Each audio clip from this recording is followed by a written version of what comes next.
Welcome to my YouTube channel Computer Concepts Made Easy. I will back with my new videos DVMS MCQs Part 3. इस part में मैं आपको approx 25 question करवाऊंगी, right. मेरे पहले part 1 और 2 में आप 1 to 50 क्वेश्चंस कर चुके हो, राइट। जिसने मेरी ये वीडियोस नहीं देखी है वो प्लेलिस्ट में जाके वीडियोस को गो थ्रू कर सकता है। और जिसने अब तक मेरे चैनल को सब्सक्राइब नहीं किया है, लाइक नहीं किया है, वो जाके मेरे चैनल को पहले सब्सक्राइब और लाइक करे, राइट। ये आपका JOIT का अकॉर्डिंग टू योर सिलेबस ना, ये 9th यूनिट है आपका DBMS introduction to DB database. इसका फर्स्ट पार्ट में ये फर्स्ट 3 सब टॉपिक्स कर चुके हैं। पार्ट 2 में हम 4th और 5th वाला सब टॉपिक हम कर चुके हैं और आज हम कवर करेंगे टॉपिक 6। इसमें है क्या, overview of MySQL, features of MySQL, uses of MySQL, creating database, selecting database, deleting database, showing database, data types and constraints, right. इसमें हम आज सारे ये कुछ रीड करेंगे। Let's start the video. सबसे पहले MySQL क्या होती है। माई, इसको SQL भी बोला जाता है और MySQL भी इसको बोला जाता है, ठीक है। और SQL की फुल फॉर्म होती है स्ट्रक्चर क्वेरी लैंग्वेज। ये क्वेश्चन भी पूछा जाता है, स्ट्रक्चर्ड क्वेरी लैंग्वेज। क्वेरी होता है क्वेश्चन आंसर, आपने क्वेश्चन आंसर पुट करने हैं लेकिन स्ट्रक्चर वे में, ठीक है। उनको लिखने का पहले से सिंटेक्स होते हैं, कुछ रूल्स बने होते हैं, सिंटेक्स है जो हमें फॉलो करने पड़ते हैं। उसके लिए ये लैंग्वेज बनाई गई है MySQL। MySQL है क्या, is an open source relational database management system. ये क्या है, RDBMS के लिए बनी है। मतलब डाटाबेस मैनेजमेंट सिस्टम में एक आर ऐड हो गया। आर मतलब रिलेशनल, मतलब टेबल्स का आपस में रिलेशन, ठीक है। मैं किसी स्कूल में हूँ तो स्कूल में ऑफ कोर्स ऐसा होगा कि स्कूल का सारा डाटा एक ही टेबल के अंदर स्टोर नहीं होगा। उसके लिए बहुत सारे टेबल्स होंगे। क्लास 1 के लिए अलग टेबल होगा, क्लास 2 के लिए अलग टेबल होगा, क्लास 3 के लिए अलग टेबल होगा, स्टाफ्स का अलग टेबल होगा। जब मैंने कोई कॉमन इन्फॉर्मेशन रिट्रीव करवानी है इन टेबल्स के थ्रू तो मैं क्या यूज़ करूँगी, RDBMS, रिलेशन करवाऊँगी इनका। RDBMS यूज़ करेंगे हम, उसके थ्रू हम कॉमन इन्फॉर्मेशन इन सारे टेबल्स की रिट्रीव करवा सकते हैं। उसके लिए जो लैंग्वेज बनी है, इन्फॉर्मेशन निकालने के लिए जो स्ट्रक्चर बना है, उसको हम बोलते हैं स्ट्रक्चर क्वेरी लैंग्वेज। ये लैंग्वेज हमें याद करनी पड़ती है, ठीक है। इसके आगे सिंटेक्स रूल है जिसके ऊपर काम करते हैं, ओके। ये करता क्या है, to manage, store and retrieve data organise into tables. जो डाटा टेबल्स में ऑर्गेनाइज किया है उन टेबल्स को ये मैनेज करेगा। डाटा उन टेबल्स की फॉर्म में हम स्टोर करवाएंगे और फिर वही डाटा हम रिट्रीव करवाएंगे क्वेरी की लैंग्वेज में। रिट्रीव मतलब आपके क्वेश्चंस का आंसर है ना, जो आपको इन्फॉर्मेशन चाहिए होगी वो डाटा हम रिट्रीव करवाएंगे, ओके। अब पढ़ते हैं कि रिलेशन का मतलब क्या हुआ, डाटाबेस मैनेजमेंट का क्या मतलब हुआ, सिक्वल का क्या मतलब हुआ। रिलेशनल मतलब it organises data into tables consisting of rose and columns linking data points through defined relationship. ये बोल रहे हैं कि आपने जो टेबल बनाए हैं रोज एंड कॉलम की फॉर्म में, राइट, उन टेबल्स में से डाटा निकालना, उनका आपस में रिलेशन करवाना, लिंक करवाना उनका, उसको बोला जाता है रिलेशनल। आ गया database management system. It acts as the software engine that handles data storage, security, access behind the scenes. जो भी आप क्वेरीज लिखते हो, कुछ भी क्वेश्चन से करोगे आप टेबल से, ठीक है, वो सारे का सारा कौन हैंडल करता है, आपका DBMS, डाटाबेस मैनेजमेंट सिस्टम आपका हैंडल करता है, राइट। आगे SQL, it uses standard SQL commands, मतलब इसमें हम कमांड्स लिखते हैं, कमांड्स को क्वेरीज बोला जाता है। To execute task like adding, querying, updating information. आपने कोई नया टेबल बनाना है, पुराने टेबल को अपडेट करना है, ठीक है, किसी डाटा को आपने डिलीट करना है, वो सारे का सारा किसके थ्रू होगा, SQL के थ्रू होगा, कमांड्स के थ्रू होगा। अब इसके फीचर्स एंड यूजेस क्या है। SQL के फीचर्स क्या है, फास्ट, ये फास्ट होता है, आप किसी भी क्वेरी के साथ फटाफट काम कर सकते हो और उसका जो भी रिजल्ट आएगा वो हमेशा क्या आएगा, रिलायबल आएगा। रिलायबल मतलब हमेशा करेक्ट आएगा। स्केलेबल होगा, स्केलेबल मीन्स क्या होता है, मतलब उसकी ड्यूरेबिलिटी होगी, ठीक है। स्केलेबल मीन्स ड्यूरेबिलिटी होगी, मतलब ऐसा नहीं है कि आपने जो आज रिजल्ट निकाला है कल वही क्वेरी आप डालो, फिर से क्वेश्चन डालो, उसका और आंसर देगा वो, नहीं, आंसर हमेशा सेम रहेगा। And uses structure query language, और ये क्या यूज़ करता है, ये क्वेरी लैंग्वेज यूज़ करता है जो स्ट्रक्चर्ड वे में होती है। प्राइमरी यूजेस क्या हैं इसके, ये स्टोर करवाता है, ऑर्गेनाइज करता है डाटा को, और जो डाटा आपने ऑर्गेनाइज किया है, स्टोर किया है, उसमें से हम डाटा रिट्रीव करवा सकते हैं। इसका ये मेन काम है। सिक्वल का मेन काम क्या है, स्टोरिंग करना, ऑर्गेनाइज करना और रिट्रीविंग करना। किसका काम है, ये RDBMS का। अब कुछ डाटाबेस के ऑपरेशंस हैं, ठीक है। देखो ये टेबल आपने उसके 3 टायर आर्किटेक्चर रीड किया था ना। सबसे पहले व्यू लेवल था हमारे पास, ठीक है। व्यू लेवल के बाद हमारे पास कंसेप्चुअल लेवल था, कॉन्सेप्चुअल लेवल था, ये व्यू लेवल था आपके पास। फिर हमारे पास क्या था, फिजिकल लेवल था। आपने ये पढ़ा होगा, फिजिकल लेवल था सारे का सारा, ठीक है। अब डाटाबेस, जो डाटाबेस बनते हैं, सारे के सारे डाटाबेस जो बनते हैं, ठीक है। सपोज करो ये आपने एक डाटाबेस बनाया है, ठीक है। आपने क्या है, मैंने स्कूल नाम का डाटाबेस बनाया है, स्कूल नाम का डाटाबेस है। उसके अंदर मैं जितने मर्जी टेबल बना सकती हूँ, टेबल 1, टेबल 2, टेबल 3, टेबल 4। ऐसा नहीं कि एक डाटाबेस के अंदर एक ही टेबल बनेगा, एक डाटाबेस के मल्टीपल टेबल्स हो सकते हैं, ठीक है। क्लास 1 का टेबल, क्लास 2 का टेबल, स्टाफ का टेबल, प्रिंसिपल का टेबल अलग, फाइल्स का टेबल अलग, ठीक है, फीसेस का स्ट्रक्चर अलग, है ना। तो आप कितने टेबल्स बना सकते हैं एक डाटाबेस के अंदर, राइट। अब डाटाबेस क्रिएट कैसे करते हैं, तो हम कमांड लिखते हैं क्रिएट डाटाबेस और अपने डाटाबेस का नाम देंगे। ये क्या है, याद रखना, सिक्वल जो है वो केस सेंसिटिव नहीं है। केस सेंसिटिव का मतलब होता है अपर और लोअर केस से, कैपिटल और स्मॉल लेटर से इसको कोई फ़र्क नहीं पड़ता है। फिर भी हम कोशिश करते हैं कि जो हमारे कीवर्ड्स हैं उनको हम कैपिटल में लिखें। कैपिटल में इसलिए ताकि हाईलाइट हो जाए, दूर से हमें पता लग सके ये हमारे कीवर्ड्स हैं। हमने कोई नया डाटाबेस क्रिएट करना है तो हम क्या कमांड लिखते हैं, क्रिएट डाटाबेस, और अपने डाटाबेस का नाम दे दो। मान लो मैंने स्कूल नाम देना है तो आप स्कूल लिख दो यहाँ पे। और हर कमांड जो है वो फिनिश होती है सेमीकोलन के साथ, ठीक है। नहीं तो आपका सिंटेक्स एरर आएगा अगर आप सेमीकोलन नहीं देते हो तो, राइट। अब आपका डाटाबेस बन गया है, आपका क्या है, डाटाबेस बन गया है। आपका डाटाबेस का नाम क्या है, स्कूल। अब आपने स्कूल डाटाबेस में एंटर करना है तो आप क्या यूज़ करोगे, use use use command use करोगे, ठीक है। यूज़ अपने डाटाबेस का नाम, use school semicolon, right. Choose which database to work inside, किस डाटा के अंदर आपने काम करना है। अगर आपका पहले से डाटा बना हुआ है, डाटाबेस सॉरी, आप सपोज करो आपका डाटाबेस पहले से बना हुआ है, आपने नेक्स्ट डे आके काम करना है, तो आप सीधा क्रिएट डाटाबेस नहीं लिखोगे कमांड, क्योंकि आपका डाटाबेस बना हुआ है। तो आप क्या यूज़ करोगे, यूज़ कमांड और अपने डाटाबेस का नाम दे दो स्कूल और सेमीकोलन लगा दो, राइट। सपोज करो आपको अपने डाटाबेस का नाम भूल गया है, आप देखना चाहते हो कि आपकी सिक्वल पे कितने सारे डाटाबेस बने हुए हैं पहले से, तो आप कमांड यूज़ करोगे शो डाटाबेसेस। क्या लिखोगे, शो और डाटाबेसेस लिख दोगे, DATABASES, और पीछे सेमीकोलन लगाना नहीं भूलेंगे। जब आप ये कमांड लिखोगे तो आपके सिक्वल के अंदर जितने भी डाटाबेसेस हैं ना, मान लो 10 है तो 10 की काउंटिंग आ जाएगी, 4 5 6 7, ठीक है। तो आप देख सकते हो कि आपने कौन सा डाटाबेस बनाया था, ठीक है। अगर आपको पता लग जाता है तो फिर आप ये कमांड यूज़ करते हो डाटाबेस के अंदर जाने के लिए। टेबल बाद में क्रिएट होते हैं, सबसे पहले डाटाबेस बनता है।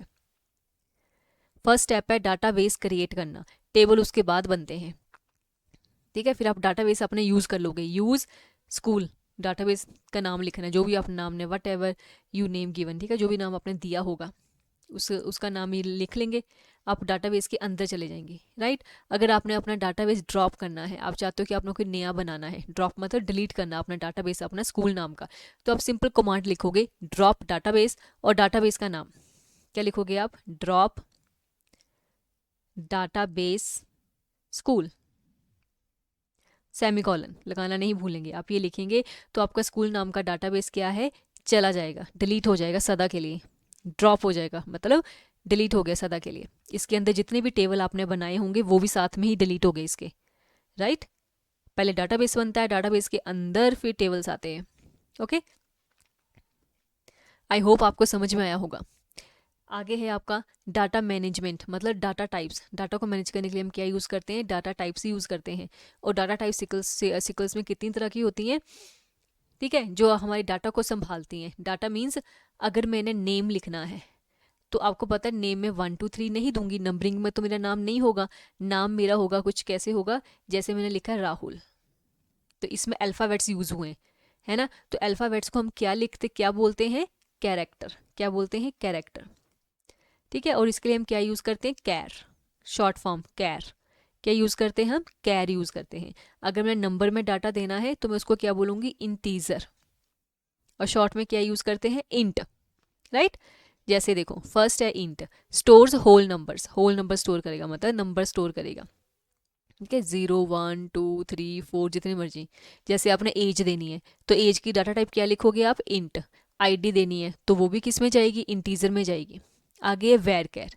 वेर कैर और कैर दो होते हैं, ठीक है, एक वेर कैर होता है, एक कैर होता है, और दोनों में डिफरेंस भी आता है कई बार। ठीक है, वेर कैर में और कैर में डिफरेंस क्या है, मैंने आपको बताया। कैर को हम क्या बोलते हैं, कैरेक्टर। जब भी हमने कोई स्ट्रिंग वैल्यू देनी है तो हम कैर लिखते हैं साथ में। ठीक है, सपोज जैसे मैंने नाम लिखना है किसी का, ईमेल्स देनी है तो किस में दूंगी मैं, कैर में, या वेर कैर में दूंगी। अब कैर और वेर कैर में डिफरेंस क्या होता है, ये बहुत ही इंपॉर्टेंट है। ठीक है, मैं आपको बताती हूँ, कैर है और एक वेर कैर है। Char mean character, var char mean var, var का मतलब क्या हुआ इसमें, variable, variable. Char mean character. ठीक है, इसकी मैंने जितनी लेंथ दी ना, सपोज मैंने इसकी लेंथ दी 20 और इसकी भी लेंथ मैंने दी 20, पर क्या किसकी लेंथ दी, नेम की। नेम जो है मेरा वो 20 आए, 20 मीन क्या हुआ, 20 कैरेक्टर में आए। ठीक है, अगर मैं आपको पूरा बताऊँ ना इसका सिंटेक्स कैसे लिखते हैं, तो हम ऐसे लिखेंगे, कॉलम का नाम और उसकी डाटा टाइप क्या होती है, उसका साइज देंगे साथ में, राइट। या मैं वेर कैर लिखूंगी या मैं कैर लिखूंगी। अब मुझे कैसे पता लगेगा कि मैंने वेर कैर लिखना है, कैर लिखना है। इसका एक बहुत ही आसान सा मतलब रूल है, इसका याद करने का एक ट्रिक है इसका, कि वेर कैर का मीन होता है वेरिएबल कैर, और कैर का मीन होता है ओनली कैरेक्टर। अब कैरेक्टर का मीन होता है जितनी हमने इसका साइज दिया है ना, ये मेमोरी में उतनी जगह स्पेस ऑक्यूपाई कर लेगा। क्या करेगा, पूरी की पूरी स्पेस जो है वो ऑक्यूपाई कर लेगा, फुली स्पेस लेगा। अगर मैंने 20 कैरेक्टर लिखा है ना, तो ये मेमोरी में 20 कैरेक्टर्स की ही स्पेस ऑक्यूपाई कर लेगा, फिक्स हो जाएगी इसकी। अगर मान लो आपका नाम सिर्फ और सिर्फ 3 लेटर्स का है, रिया नाम है आपका, RIA रिया, है ना, तो बाकी कैरेक्टर्स, बाकी बाकी स्पेस तो क्या गई आपकी, वेस्ट गई ना आपकी स्पेस। बाकी बाकी स्पेस आपकी क्या चलेगी, वेस्ट चलेगी। ठीक है, पर वेर कैर में ऐसा नहीं होता है, क्योंकि वेर कैर का मीन होता है वेरिएबल कैर, मतलब साइज आपका क्या होता है, फ्लेक्सिबल हो जाता है। अगर मैंने वेर कैर में रिया लिखा ना, तो रिया ने मेरी 3 स्पेस ऑक्यूपाई करी, और बाकी 7, बाकी कितनी बची, 17 आपकी स्पेस क्या खाली बच गई, खाली बच गई ना।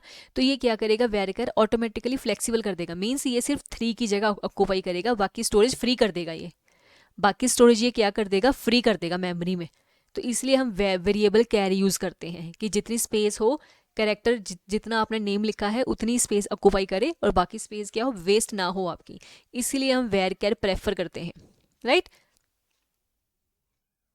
आया समझ में मैंने क्या बोला, मैंने बोला है जो कैर होता है कैरेक्टर, उसकी लेंथ फिक्स होती है, जितना आप दोगे उतनी जगह अक्कर करेगा मेमोरी में, उतनी स्पेस ये ऑक्यूपाई करेगा। लेकिन वेरिएबल कैर के साइज जो होता है वो क्या होता है, फ्लेक्सिबल नहीं होता है।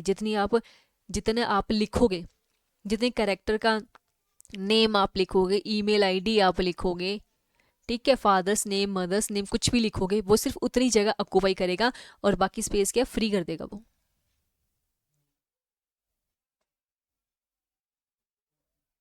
Right. Stores variable length, text string की वैल्यू यूज करता है ये, राइट। आगे decimals, stores exact fixed point numbers, currency prices. अगर आपने किसी का प्राइस देना है, मान लो प्राइस जो है वो 100 रुपीज़ 5 पैसा है, तो ठीक है, डेसिमल के लिए हम क्या यूज़ करते हैं, फ्लोटिंग पॉइंट बोलते हैं ना इसको, फ्लोट डेसिमल वैल्यू, उसको ये डेसिमल नाम का डाटा टाइप है उसमें वो यूज़ करते हैं। डेट के लिए हम डेट यूज़ करते हैं, और देखना जो ये सिक्वल है ना, उसका डेट का फॉर्मेट होता है ये वाला, YYYMMDD, मतलब ईयर्स, मंथ और डेट, ऐसे फॉर्मेट में आता है। पहले डेट, मंथ और ईयर नहीं आता है, ईयर सबसे पहले आता है, फिर मंथ आता है, फिर डेट आता है। इसके फॉर्मेट के ऊपर भी डायरेक्ट क्वेश्चन पूछा जाता है। आगे बुलियन, बुलियन आपको पता है, स्टोर्स ट्रू और फॉल्स वैल्यूज, ये क्या देगा, ये ट्रू देगा, ये फॉल्स देगा। आई होप आपको समझ में आया होगा। नेक्स्ट है आपके कंसंट्रेट्स। कंसंट्रेट्स को हम लिमिट्स भी बोलते हैं। क्या बोलते हैं, लिमिट्स। लिमिट्स कैसे, मान लो मेरा एक कॉलम है, कॉलम का नाम है सैलरी, और मैं चाहती हूँ मेरी सैलरी जो है, जिसकी सैलरी 5000 के ऊपर हो, ठीक है, ठीक है, वही इसमें शो करें। तो मतलब अगर मैं यहाँ पे 2000 फिल करूँगी तो ये कॉलम 2000 लेगा ही नहीं, क्योंकि मैंने पहले से लिमिट लगाई हुई है अपनी कि सैलरी जो है वो 5000 से ऊपर होनी चाहिए, तभी ये कॉलम एक्सेप्ट करेगा। मैं अगर यहाँ पे लिखूंगी 8000 तो वो एक्सेप्ट कर लेगा, अगर मैं लिखूंगी 1000 वो एक्सेप्ट नहीं करेगा। ठीक है, क्योंकि मैंने क्या लगाया है, कंसंट्रेट से लगाया हुआ है, इसके ऊपर लिमिट से लगाई हुई है मैंने। राइट, लगा पता लिमिट्स हम कैसे लगाते हैं? देखो ये है क्या, आर रूल्स हैं ये, apply to column to restrict the data entered and ensure accuracy. ये क्या करते हैं, कॉलम के ऊपर लगाए जाते हैं हमेशा, कंसंट्रेट किसके ऊपर लगाए जाते हैं, सिंगल सिंगल कॉलम के ऊपर लगाए जाते हैं। ये क्या करते हैं, डाटा एंट्री को रिस्ट्रिक्ट करते हैं कि हमने कौन सी डाटा एंट्री देनी है, कौन सी नहीं देनी है। इससे क्या होता है, हमारी एक्यूरेसी मेंटेन रहती है इससे। जैसे सबसे पहले हम लगाते हैं नॉट नल नाम का कंसंट्रेट आता है नंबर 1 पे। नॉट नल क्या कहता है, अगर मैं यहाँ पे लिख दूंगी कि मेरा सैलरी कॉलम जो है इक्वल टू नॉट नल, ठीक है, नॉट नल के लिए वैसे हम ऐसे लगाते हैं, इक्वल टू नॉट नल ऐसे लिखते हैं, ठीक है, हम ऐसे लिखते हैं सिंटेक्स में। ठीक है, इसका मतलब नॉट नल होता है। नॉट नल का मतलब है कि सैलरी का कॉलम अगर मैं यहाँ पे खाली जगह छोड़ दूँ तो वो खाली जगह नहीं लेगा। नॉट नल लिखा है ना, हमें कुछ ना कुछ सैलरी देनी ही पड़ेगी। नॉट नल का मतलब ये होता है भी कि आपका कोई भी वैल्यू ब्लैंक नहीं रहनी चाहिए। ठीक है, अगर आप यूनिक लिख देते हो, ठीक है, कॉलम की वैल्यू आप यूनिक लिख देते हो तो मतलब क्या है, सारी वैल्यूज यूनिक होनी चाहिए, डिफरेंट। आप 2000 सैलरी जो है 2 बार नहीं लिख सकते, एक बंदे की एक बार लिखी है तो वो एक बार ही लेगा, क्योंकि आपने यूनिक लगाया हुआ है भाई, इसलिए। आगे प्राइमरी की, अगर आप प्राइमरी की लगा देते हो, प्राइमरी की आपको पता है ना, a combination of not null, उस प्राइमरी की को आप कभी भी नॉट नल नहीं रख सकते हो, यूनिक वैल्यू दोगे उसमें। ठीक है, प्राइमरी की के 2 फीचर्स होते हैं कि प्राइमरी की का कॉलम जो होता है वो नॉट नल होता है, और उसमें जो वैल्यूज दी होती हैं वो हमेशा यूनिक आती हैं। ठीक है, तो वो क्या करती हैं, that uniquely identifies each row, हर रो को वो यूनिकली आइडेंटिफाई करती हैं। जिस कॉलम में प्राइमरी की लगी है आप उस कॉलम को कभी भी खाली नहीं छोड़ सकते हो, और उसमें वैल्यूज हमेशा यूनिक आएंगी। आगे फॉरेन की, फॉरेन की मैंने आपको बताया था, फॉरेन की के लिए हमें कम से कम 2 टेबल चाहिए। एक टेबल की जो प्राइमरी की है, प्राइमरी की एक टेबल की जो है वो दूसरे टेबल की प्राइमरी की के साथ क्या करती है, रिलेशन बनाती है। जब रिलेशन बनाती है तो सेकंड की प्राइमरी की क्या बन जाती है, फॉरेन की बन जाती है। आगे 5th, default, set baseline value automatically if no value specified. फिर एक क्या होता है, हम डिफॉल्ट यूज़ करते हैं। डिफॉल्ट का मीन है कि मैं लिखती हूँ सैलरी जो है ग्रेटर देन 5000 हो। ठीक है, अगर सैलरी नल हो तो डिफॉल्ट इक्वल टू 8000 आ जाए। ठीक है, इसका मतलब ये हुआ कि अगर मैं कोई सैलरी का कॉलम नहीं लिखती हूँ, खाली छोड़ देती हूँ, तो अपने आप वहाँ पे जो जो मैंने कॉलम खाली छोड़े हैं ना, वहाँ पे 8000 आ जाएगा अपने आप ही। क्या आ जाएगा, 8000 आ जाएगा, जो जो कॉलम मैंने खाली छोड़े होंगे। डिफॉल्ट वैल्यू अपने फिल हो जाएगी, आपको डिफॉल्ट वैल्यू सेट करनी पड़ेगी। राइट, आगे check, ensures all value in a column satisfy specific condition. आपने कई कंडीशन चेक करनी है ना, तो उसके लिए चेक यूज़ किया जाता है। आगे देखो, मैंने आपको टेबल बना के दिखाया है। सपोज करो मैंने डाटा, सबसे पहले डाटाबेस बनाना पड़ता है ना, तो हम क्या लिखते हैं, क्रिएट डाटाबेस स्कूल, और एंड होता है हम हमारी क्वेरी। सिंटेक्स कमांड जो है किससे एंड होती है, सेमीकोलन से। दूसरा, जब मैंने ये बना लिया तो मैं इसको यूज करूंगी, यूज, क्या नाम है हमारे इसका डाटाबेस का, यूज डाटाबेस स्कूल। अपने डाटाबेस का नाम यूज करो। ठीक है, हम डाटाबेस के अंदर चले गए। अब उसके अंदर मैंने क्या करना है, टेबल बनाना है, किस नाम का, स्टूडेंट नाम का। तो मैं क्या लिखूंगी, क्रिएट टेबल, टेबल का नाम जो भी आप देना चाहते हो, स्टूडेंट। ठीक है, अब मैंने स्टूडेंट नाम दे दिया, उसके अंदर मैंने कॉलम देने हैं। पहले मैं लिखूंगी कॉलम का नाम, जो भी नाम आपने देना है, स्टूडेंट आईडी। ठीक है, मैं इनके बीच में स्पेस नहीं डाल सकती हूँ, मुझे अंडरस्कोर डालना पड़ेगा। ये रूल होता है, वेरिएबल नेम लेने का रूल होता है ना, हम अंडरस्कोर के साथ लिखते हैं, हम स्पेस नहीं देते हैं। ना ही हमारा जो वेरिएबल नेम है वो कभी भी क्या होता है, इंटीजर से स्टार्ट नहीं होता है। Right, student ID. फिर हम लिखते हैं इसकी डाटा टाइप, ये इसकी डाटा टाइप है। स्टूडेंट आईडी किस में लिखोगे, नंबर्स में दोगे, तो नंबर की डाटा टाइप क्या होती है, इंटीजर। और मैंने इसको प्राइमरी की रखा है कि स्टूडेंट की आईडी क्या हो, यूनिक हो, तो मैंने इस पे लगाई है प्राइमरी की। और प्राइमरी की को मैंने हमेशा हम रिप्रेजेंट करते हैं ऑटो इंक्रीमेंट के साथ। मीन्स जब आपका टेबल बना आएगा ना, तो टेबल में देखो क्या होगा, आप सिर्फ 101 लोगे ना, ये ऑटोमेटिकली इंक्रीज कर देगा, 103, 104, 100। आपको लिखने की जरूरत नहीं बार बार। ठीक है, टेबल में आपको राइट करने की नीड नहीं है, ये ऑटोमेटिकली ही इंक्रीमेंट करता जाएगा, तभी तो इसका नाम ऑटो इंक्रीमेंट है। प्राइमरी की में ऑटो इंक्रीमेंट होता जाएगा क्या, स्टूडेंट आईडी नाम का कॉलम अपने आप इंक्रीमेंट होता जाएगा। फिर उसके बाद सेकंड कॉलम मैंने लिया है फर्स्ट नेम का, क्या नाम लिया है, फर्स्ट नेम। अब नाम है, नाम तो वेर कैर में जाएगा, और कैरेक्टर मैंने लिखे है, उसकी लेंथ मैंने दी है 50। इंटीजर की लेंथ देने की नीड नहीं होती हमें, ठीक है, हमें वेर कैर और कैर की लेंथ देनी होती है, बाकी किसी की लेंथ नहीं देनी होती है, ठीक है। 50 कि नाम किसी का 50 कैरेक्टर तक भी जा सकता है, नहीं जाए तो स्पेस फ्री हो जाए। नॉट नल का मतलब वो कॉलम खाली नहीं रहना चाहिए। लास्ट नेम, किसी का लास्ट नेम, जैसे फर्स्ट नाम आता है, लास्ट नेम उसका जो सरनेम होता है वो आ जाएगा उसका, वो भी किस में आएगा, वेर कैर में आएगा। लेंथ दी है, नॉट नल मतलब खाली ना रहे। ईमेल वेर कैर में, क्योंकि उसमें कैरेक्टर्स होते हैं इसलिए 100 दी है लेंथ उसकी।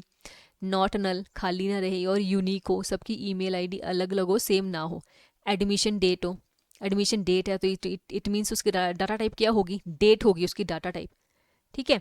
और डिफ़ॉल्ट सेट किया है करंट डेट, कि अगर किसी की डेट ऑफ बर्थ ना हो तो वो क्या करे, करंट डेट, आज की जो आज के दिन की जो डेट है ना वो शो कर दे वहाँ पे। डिफ़ॉल्ट वैल्यू सेट कर दी इसमें, देखो कंसंट्रेट लगाए हैं इसके ऊपर। एज, एज लिखा है, एज किस में आएगी आपकी, इंट में आएगी, और उसमें चेक नाम का कंसंट्रेट लगाया कि एज चेक करनी है आपने, कि एज जो हो वो ग्रेटर देन इक्वल टू 15 के हो।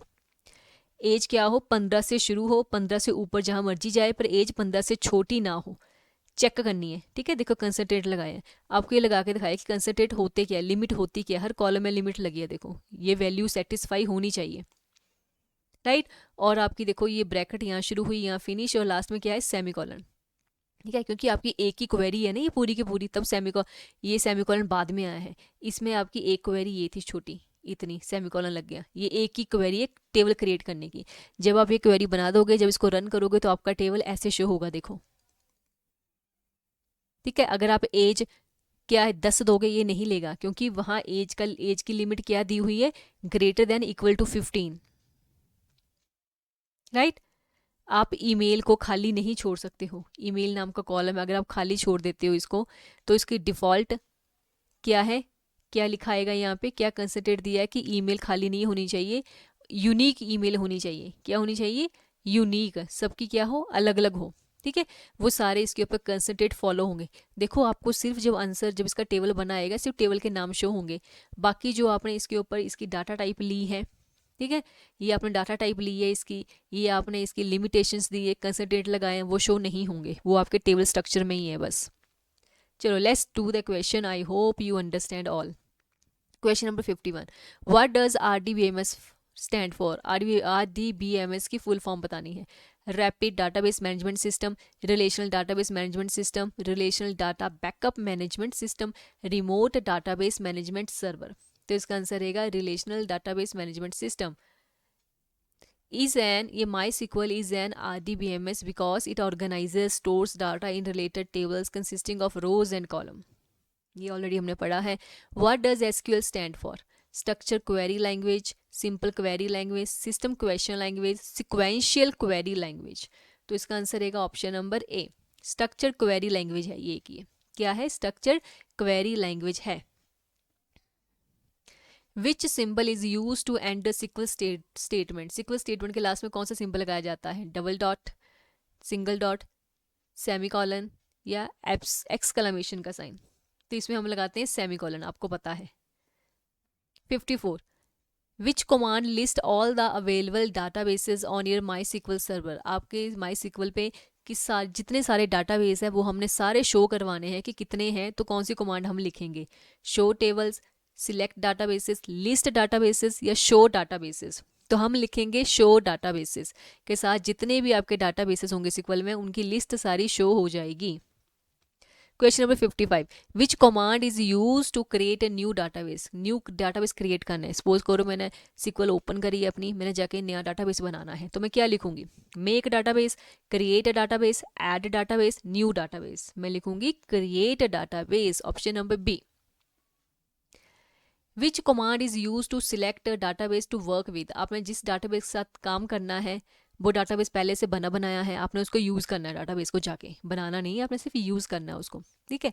आपने पहले दिन एक टेबल बना लिया, दूसरे दिन जाके आपने दूसरा टेबल बनाना है, तो आप क्या नया डाटाबेस लोगे? नहीं, पुराना डाटाबेस ही आप यूज़ करोगे। तो पुराने डाटाबेस को हम कैसे यूज़ करते हैं? Select database name, open database name, use database name, access database name. तो हम यूज़ डाटाबेस के साथ उसको यूज़ करते हैं। 57th question, which command permanently deletes a database and it's all data? कौन सी कमांड है परमानेंटली आपके डाटाबेस को डिलीट कर देती है और उसके अंदर जो भी कंटेंट होगा, जितने भी टेबल्स होंगे वो सारे डिलीट हो जाएंगे, ठीक है। हमने डाटाबेस से डिलीट करना है। क्या लिखते हो आप? Drop database, delete database, remove database, clear database. तो हम यूज़ करते हैं ड्रॉप डाटाबेस, याद रखना। जब हमने डाटाबेस ड्रॉप करवाना है, डाटाबेस ड्रॉप करवाना है तो हम लिखते हैं ड्रॉप। जब हमने टेबल डिलीट करवाना है ना, ठीक है, इंडिविजुअल रोज डिलीट करवानी है। मैंने टेबल बनाया हुआ है और उसकी मैंने मान लो ये रो नंबर 1 डिलीट करवानी है, ठीक है, तो उसके लिए मैं डिलीट यूज़ करूँगी। जब कोई मैंने स्पेसिफिक रो डिलीट करवानी है ना, तो उसके लिए मैं डिलीट यूज़ करूँगी। जब पूरा डाटाबेस डिलीट करवाना है तो मैं क्या करूँगी? ड्रॉप कमांड यूज़ करूँगी। आगे बढ़ेंगे, कोई बात नहीं। विच command views all tables inside the currently selected database?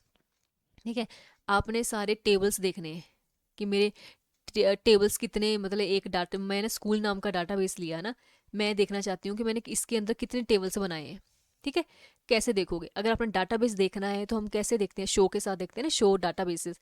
अब मैं डाटाबेस के अंदर टेबल्स देखने हैं तो मैं किस कमांड के साथ देखूंगी? Show databases, list tables, select tables, show tables. देखो आंसर साथ में ही है, शो टेबल्स देखूंगी मैं। अब मैं डाटाबेस की जगह पे क्या लिखूंगी? टेबल्स, क्योंकि मैंने टेबल्स देखने हैं ना, इसलिए शो टेबल्स, राइट। और जितने भी टेबल आपके बने होंगे वो सारे के सारे टेबल क्या होंगे? शो हो जाएंगे। Question number 59, which data type is use to store whole numbers? Integers, आपने इंटीजर्स में कोई वैल्यू आपने देनी है, ठीक है। कौन सी डाटा टाइप यूज करते हो इंटीजर्स के लिए? Var char, date, int, char. तो आपका आंसर है इंट, ठीक है। कौन सी डाटा टाइप आप यूज करते हो? इंट, इंटीजर्स के लिए।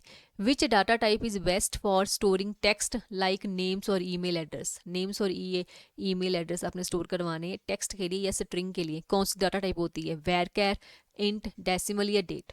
तो हम उसके लिए यूज करते हैं var char, variable char. Variable var char stands for variable length character string.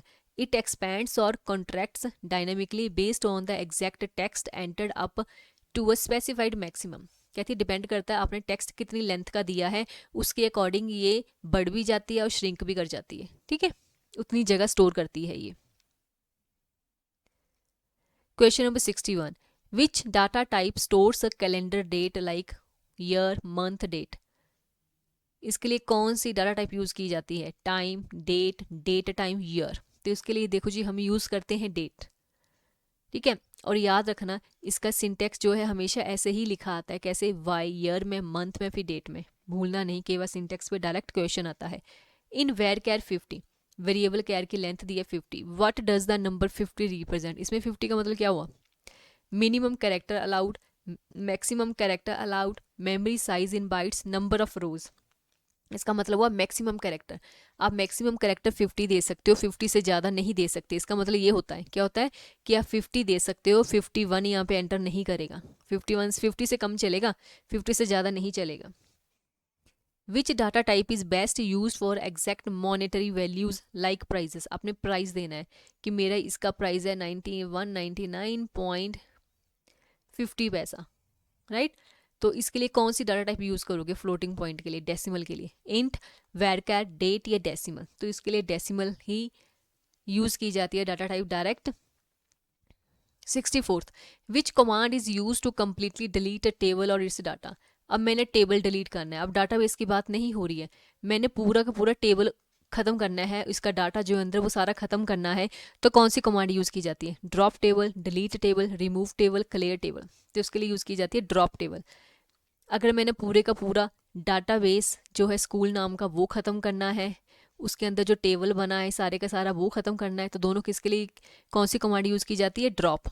अगर मैंने टेबल के अंदर की सिर्फ एक ही रो डिलीट करनी है, क्या करनी है? एक ही रो, कोई स्पेसिफिक रो डिलीट करनी है, तो उसके लिए डिलीट कमांड यूज़ की जाती है। कौन सी कमांड यूज़ की जाती है? डिलीट। पूरे का पूरा टेबल ख़त्म करना है तो ड्रॉप, पूरे का पूरा डाटाबेस ख़त्म करना है तो भी ड्रॉप यूज़ करते हैं हम। अगर कोई स्पेसिफिक टेबल डिलीट करना है तो हम डिलीट कमांड यूज़ करेंगे, याद रखना। ये तीनों कमांड्स अलग हैं। अब विच command shows the structure, column names and data types? कौन सी कमांड है जो शो करवाती है टेबल का स्ट्रक्चर, स्ट्रक्चर के साथ उसका कॉलम नेम और data type? Show table, view table, describe table, select table. तो वो है option number C, describe table. अगर आप ये कमांड लिखोगे ना, डिस्क्राइब स्टूडेंट, आपका टेबल का नाम है स्टूडेंट, बस आपने ये लिखना है, तो इसका रिजल्ट आउटपुट क्या आएगी? इसकी आउटपुट आएगी आपका टेबल, टेबल बनाएगा। टेबल के सिर्फ कॉलम नाम शो होंगे आपको। क्या होंगे? कॉलम नाम। मतलब जैसे आपने नाम लिखा है आईडी, नेम, साथ में लिखा आएगा इंट में आईडी है, नेम क्या है आपका, नेम वेयर कैर में आपने लिखा हुआ है, ठीक है। नेम किस में लिखा है आपने? वेयर कैर 50 में लिखा है। ईमेल आईडी, जो भी अपने कॉलम दिए होंगे ना, साथ में उसकी डाटा टाइप आ जाएगी, शो हुई। कोई कंसंट्रेट आपने लगाया है वो शो हुआ, पूरा स्ट्रक्चर शो हुआ उसका आ जाएगा। Okay. Question number 66, which keyword is use to create a new table in database? Database के अंदर न्यू टेबल ही बनाना है अपना, तो आप क्या लिखोगे? Add table, make table, create table, insert table. तो आप यूज करोगे answer number C, option number C, create table. Create table, table का नाम और उसके अंदर कॉलम का नाम। Question number 67, what does the not null constraint do? अब नॉट नल का मतलब क्या हुआ? नल का मतलब होता है एम्प्टी, ठीक है, और नॉट का मतलब हुआ ना एम्प्टी, मतलब ना खाली रहे, ठीक है। तो बताओ, फर्स्ट ऑप्शन है A, it makes all values unique, ये यूनिक वैल्यू देगा। It sets a default value automatically, it prevents a column from having empty और missing values, it deletes rows with blank values. तो इसका answer आएगा C, ठीक है। It makes all unique value नहीं, वो तो यूनिक कंसंट्रेट देता है। डिफॉल्ट, डिफॉल्ट कंसंट्रेट देता है। It prevents a column from having empty, हाँ ये कॉलम को बचाता है खाली होने से या मिसिंग वैल्यूज ना हो उसमें। ओके, मिसिंग वैल्यूज और एम्प्टी का मतलब एक ही होता है ना, नॉट नल का मतलब होता है। Which constraints ensure that all values in a column are entirely different? कौन सा कंसंट्रेट हम यूज़ करते हैं, मतलब लिमिट, कंसंट्रेट का मतलब लिमिट, लिमिट लगानी, ठीक है। कौन सी लिमिट हम यूज़ करते हैं जिसमें हम लिखते हैं कि कॉलम कॉलम में सारी की सारी वैल्यू क्या हो, डिफरेंट हो, अलग हो, मतलब यूनिक हो, ठीक है। कौन सा कंसंट्रेट यूज़ करते हैं? Not null, primary key, unique या डिफॉल्ट? तो इसका आंसर रहेगा ऑप्शन नंबर सी, यूनिक। हम यूनिक यूज़ करते हैं। What is the main purpose of primary key? Primary key का मेन पर्पस क्या है? To uniquely identify each row in a table, to encrypt sensitive column, to speed up text searches only, to allow empty values. जिसका मतलब है to uniquely identify each row in a table, table के अंदर हर row को uniquely identify करना primary key का काम है। How many primary keys can a single table have in MySQL? MySQL के अंदर कितनी प्राइमरी कीज हो सकती हैं एक सिंगल टेबल के अंदर?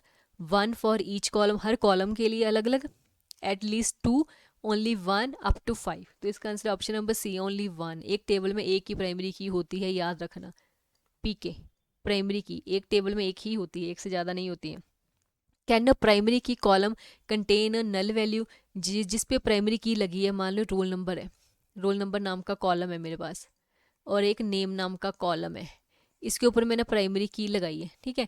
तो प्राइमरी की वाला कॉलम कहते हैं खाली होगा,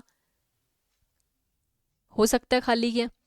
yes, but only in in the first row, कहते हो सकता है लेकिन सिर्फ पहली रो। येस इफ स्पेसिफाइड, कहते हाँ हो सकता है। No it must always contain a unique value, नहीं उसमें हमेशा यूनिक वैल्यू आनी चाहिए। Yes for the text data type, ठीक है। तो इसका आंसर क्या है? नो, नहीं हो सकता है। क्योंकि इसका मतलब प्राइमरी की का कॉलम कभी भी खाली नहीं हो सकता है, ठीक है। उसमें कुछ ना कुछ वैल्यू होनी चाहिए। जैसे रोल नंबर क्या है इसका? 1 है, 1 2, और वैल्यूज हमेशा क्या होनी चाहिए? यूनिक होनी चाहिए, तभी तो प्राइमरी की है ना, यूनिक दिखाएगी तभी। 72, what does the auto increment mean? क्या होता है ऑटो इंक्रीमेंट? मैंने पढ़ाया था ना आपको। It multiples, it multiplies column number by 2, it automatically generate a unique sequential number for new rows, it forces users to enter data manually, it converts text to numbers। तो आपका answer रहेगा it automatically generate a unique sequential number for new rows. क्या auto increment का मतलब क्या होता है? अपने आप ही काउंटिंग आगे लेता जाता है ये। क्या करेगा? अपने आप काउंटिंग आगे लेते जाएगा 1 1 1 1 करके, ठीक है, ऑटो इंक्रीमेंट जनरेट करता है ये। Question number 73, what happened if you try to enter a duplicate value into a unique column. कोई यूनिक कॉलम आपने दिया है, ठीक है, मान लो ईमेल आईडी है, ईमेल आईडी है नाम का कॉलम है, वो आपने यूनिक दे दिया है, तो उसका मतलब क्या हुआ, कहते आप ट्राई कर रहे हो एंटर डुप्लीकेट वैल्यू, मैंने ईमेल यहाँ पे लिखी है, वही मैं यहाँ पे फिर से लिख रही हूँ, सेम सेम लिखने जा रही हूँ, क्या होगा, a new table is automatically created, the value is added silently, to old value is replaced, MySQL return an error and the insertion fail. Answer है डी, हाँ, माई सिक्वल आपको क्या एरर देगा, क्योंकि जब आपने उसके ऊपर यूनिक लगा दिया है तो वो क्या है, सेम नाम की दो ईमेल आईडी आप एंटर नहीं कर सकते हो, वैल्यूज दो सेम एंटर नहीं कर सकते हो, इंसर्शन आपकी फेल हो जाएगी। Question number 74, which keyword sets a baseline value for a column if no value is provided. कोई वैल्यू आपने कॉलम को नहीं दी है, मान लो सैलरी नाम का कॉलम है, आपने एक में सैलरी रख दी है 10,000, एक खाली छोड़ दिया है, फिर आपने 15,000 रख दिया है, ठीक है, फिर खाली छोड़ दिया है, फिर आपने 20,000 दे दी है सैलरी, ठीक है, कहते जो खाली छोड़ा हुआ है आपने, तो उसके लिए क्या आपने क्या कौन सा कंसिडरेट यूज़ किया है बेस लाइन वैल्यू देने के लिए, default, auto increment, not null, unique. तो हम डिफ़ॉल्ट वैल्यू उसके लिए सेट कर सकते हैं, क्या सेट कर सकते हैं, डिफ़ॉल्ट वैल्यू कि जो मेरा सैलरी का कोई भी रो कोई खाली हो तो उसमें 10,000 आ जाए, तो जहाँ जहाँ खाली होगा वहाँ पे 10,000 मिसिंग वैल्यू अपने आप फिल हो जाएगी बाई डिफ़ॉल्ट से। Which combination is most common for automatically creating unique row IDs. आपने यूनिक आईडीज़ क्रिएट करनी है, ठीक है, उसके लिए कौन सा कंसंट्रेट यूज़ करोगे, और ऑटोमेटिकली क्रिएटिंग, ऑटोमेटिकली मतलब अपने आप क्रिएट होती जाए वो, राइट। ये लास्ट क्वेश्चन करवाने से पहले जिसने मेरे चैनल को सब्सक्राइब नहीं किया है, लाइक शेयर नहीं किया है, वो ज़रूर इसको लाइक शेयर सब्सक्राइब ज़रूर करें। आपका एक एक सब्सक्रिप्शन मेरे लिए मोटिवेशन का काम करेगा। आपको अगर मेरा कंटेंट पढ़ाया हुआ अच्छा लग रहा है, समझ में आ रहा है, तो मेरी वीडियोज़ को, मेरे चैनल को सब्सक्राइब करना ना भूलें, राइट। तो इसका आंसर क्या है, unique, not null, unique, auto increment, primary key, auto increment, not null, auto increment, ठीक है। तो इसका आंसर क्या आएगा, प्राइमरी की एंड ऑटो इंक्रीमेंट। हम चाहते हैं ऑटोमेटिकली क्रिएट हो यूनिक रो आईडीज, ठीक है।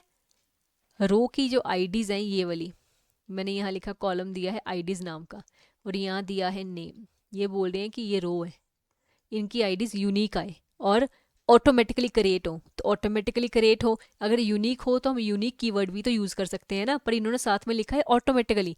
ऑटोमेटिकली मीन प्राइमरी की यूज़ करनी है हमने, जिसमें लिखा है प्राइमरी की और ऑटो इंक्रीमेंट, वो यूज़ करना हमने option. Thank you so much for watching my videos.